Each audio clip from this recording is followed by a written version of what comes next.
લોકમત ન્યૂઝમાં આપનું સ્વાગત છે। 26મી એપ્રિલે યોજાનારી વડોદરા મહાનગરપાલિકાની ચૂંટણીને લઈને વડોદરા શહેરમાં જનસંપર્ક અભિયાન દિવસે દિવસે વેગ પકડતું જાય છે।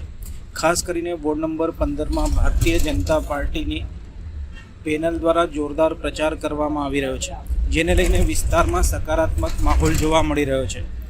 આ સંદર્ભે વિધાનસભાના મુખ્ય દંડક તથા રાવપુરા વિધાનસભાના ધારાસભ્ય બાળકૃષ્ણ શુક્લએ વિશ્વાસ વ્યક્ત કર્યો હતો કે વોર્ડ નંબર 15માં ભાજપની પેનલ જંગી બહુમતી વિજય મેળવશે।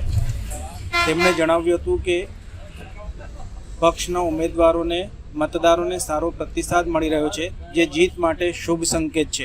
આજે પ્રભાત સોસાયટી ખાતે યોજાયેલ જનસંપર્ક કાર્યક્રમમાં તેઓ ઉમેદવારો સાથે જોડાયા હતા અને સ્થાનિક રહીશો સાથે સીધી મુલાકાત કરી સમર્થન માંગ્યું હતું। જનસંપર્ક દરમિયાન લોકોમાં ઉત્સાહ જોવા મળ્યો હતો અને અનેક સ્થળોએ ઉમેદવારોનું ઉષ્માભેર સ્વાગત કરવામાં આવ્યું હતું। આ સમગ્ર અભિયાનને જોતા એવું લાગી રહ્યું છે કે વોર્ડ નંબર 15માં ભાજપને મજબૂત સ્થિતિ બનાવી છે અને ચૂંટણી પરિણામોમાં તેનો સીધો પ્રભાવ જોવા મળી શકે છે।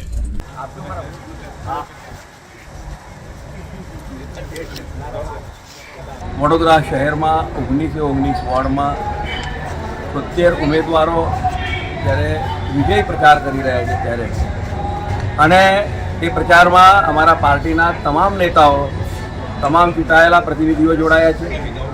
તેની સાથે સાથે હમણાં સુધી જેઓએ કાઉન્સિલર તરીકેની સેવા આપી છે એવા તમામ કાઉન્સિલરો પણ જોડાયા છે। ત્યારે આજે વોર્ડ નંબર 15ની જે ફેરની છે તેમાં આપ જોઈ રહ્યા છો કે અમારા પૂર્વ કાઉન્સિલરો પણ સાથે જોડાયા છે અને તમામ ઉમેદવારો પણ ઉત્સાહથી જ્યારે આગળ વધી રહ્યા છે ત્યારે નાગરિકોનો જે પ્રકારે એમનું અભિવાદન થઈ રહ્યું છે નાગરિકો દ્વારા, એ જોતાં ચોક્કસ વિશ્વાસ આવે છે કે પાછલા 30 વર્ષમાં ભારતીય જનતા પાર્ટીના મહાનગરપાલિકાના શાસનમાં જે પ્રકારે કામો થયા છે તેનો જ આ પ્રતિસાદ છે।